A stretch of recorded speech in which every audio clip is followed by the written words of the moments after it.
السلام علیکم میرے پیارے بہنوں اور بھائیوں۔ یہ اس وقت کی بات ہے جب بنی اسرائیل حد سے زیادہ تکبر اور انا پرستی میں مبتلا ہو چکی تھی۔ ان لوگوں میں بغض، نفرت اور مساکین پر ظلم بڑھنے لگا۔ تب اللہ تعالیٰ نے اپنے نبی حضرت عیسیٰ علیہ السلام کو ان کے لیے منتخب کیا کہ وہ ان کو خدا کا پیغام سنائیں اور آپس میں محبت سے رہنے کا حکم دیں۔ حضرت عیسیٰ بنی اسرائیل کے بڑے بڑے عالم اور معتبر لوگوں سے کہنے لگے کہ ظلم کرنا چھوڑ دو، غریبوں کو ان کا حق دیا کرو۔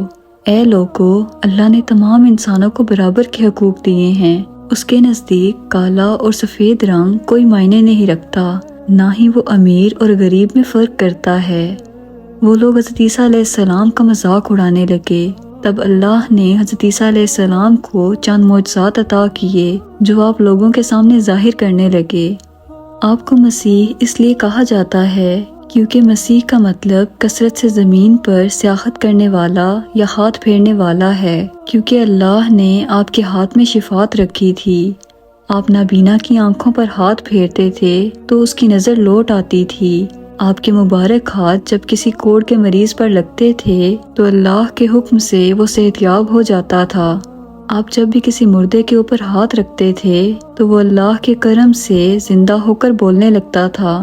مزید جب آپ مٹی کے پرندے بنا کر انہیں فضا میں پھینکتے تھے تو وہ مٹی کے پرندے زندہ ہو کر اڑنے لگتے تھے۔ بنی اسرائیل کے لوگوں نے جب یہ معجزات دیکھے تو دن بدن آپ میں دلچسپی لینے لگے اور آپ کی باتوں کو غور سے سننے لگے، اور ایسے آپ کو اللہ کا نبی تسلیم کرنے لگے۔ بس یہی ڈر اس وقت کے ظالم رومی بادشاہوں اور بنی اسرائیل کے متکبر عالموں کو کھانے لگا کہ کہیں ہماری حکومت ختم نہ ہو جائے اور لوگ عیسیٰ مسیح کو اللہ کا نبی سمجھ کر اپنا بادشاہ نہ بنا دیں۔ بس اسی وجہ سے وہ ظالم بادشاہ حضرت عیسیٰ علیہ السلام کو شہید کرنے کی سازش بنانے لگے، جس میں بنی اسرائیل کے کچھ عالموں نے بڑھ چڑھ کر بادشاہ کا ساتھ دیا۔ یہی وجہ ہے کہ آج عیسائی یہودیوں سے نفرت کرتے ہیں، کیونکہ ان لوگوں کے مطابق یہودیوں کے زیادہ اکسانے پر رومی بادشاہ نے حضرت عیسیٰ مسیح کو سولی پر لٹکانا چاہا۔ حضرت عیسیٰ علیہ السلام پوری قوم کو مخاطب کر کے فرمانے لگے کہ اے لوگو، اللہ سے ڈرو، میں اللہ کی طرف سے آیا ہوں تاکہ تم آپس میں محبت و امن کے ساتھ زندگی بسر کر سکو۔ کچھ لوگ آپ پر ایمان لے آئے، کچھ لوگ آپ کے ساتھ رہنا شروع کرنے لگے، اور کچھ لوگ وقت کے بادشاہوں کے ساتھ ہو لیے تاکہ آپ کو شہید کر سکیں۔ تب حضرت عیسیٰ علیہ السلام کے ساتھ 12 حواری تھے، مگر ان میں سے کچھ کا ایمان مکمل نہ تھا۔ اس بات کا فائدہ اٹھاتے ہوئے بنی اسرائیل کے عالموں اور بادشاہوں نے انہیں خریدنا چاہا۔ تب ان میں سے ایک حواری جس کا نام تاریخ نے یہودا لکھا، اس نے وقت کے بادشاہ کے سامنے اپنے آپ کو بیچ دیا اور یہ کہا کہ میں تمہیں بتاؤں گا کہ عیسیٰ مسیح کہاں ہیں، اور ایسے یہودا ان لوگوں کے لیے جاسوسی کرنے لگا۔ ان دنوں حضرت عیسیٰ علیہ السلام مذہبی تہوار منانے کے لیے بیت المقدس تشریف لائے ہوئے تھے۔ کھانا کھانے کے بعد آپ شہر کے باہر کرشمنی نامی ایک جگہ پر آتے ہیں جہاں آپ رات گزارنے کا فیصلہ کرتے ہیں۔ وہاں رات کے وقت آپ اپنے شاگردوں سے الگ ہو کر اللہ سے واز و نیاز میں مصروف ہو جاتے ہیں اور فرماتے ہیں کہ اے اللہ، میں جانتا ہوں کہ یہاں کے بادشاہ اور علماء مجھ سے نفرت کرتے ہیں اور مجھے قتل کرنا چاہتے ہیں۔ اے میرے خالق، میری مدد فرما اور مجھے ان کے شر سے نجات دے۔ بس اتنے میں جبرائیل امین اللہ کا پیغام لے کر آپ کی طرف آتے ہیں اور فرمانے لگتے ہیں، اے مریم کے بیٹے، اللہ فرماتا ہے کہ آج رات تجھے اس زمین سے آسمانوں کی طرف اٹھائے گا۔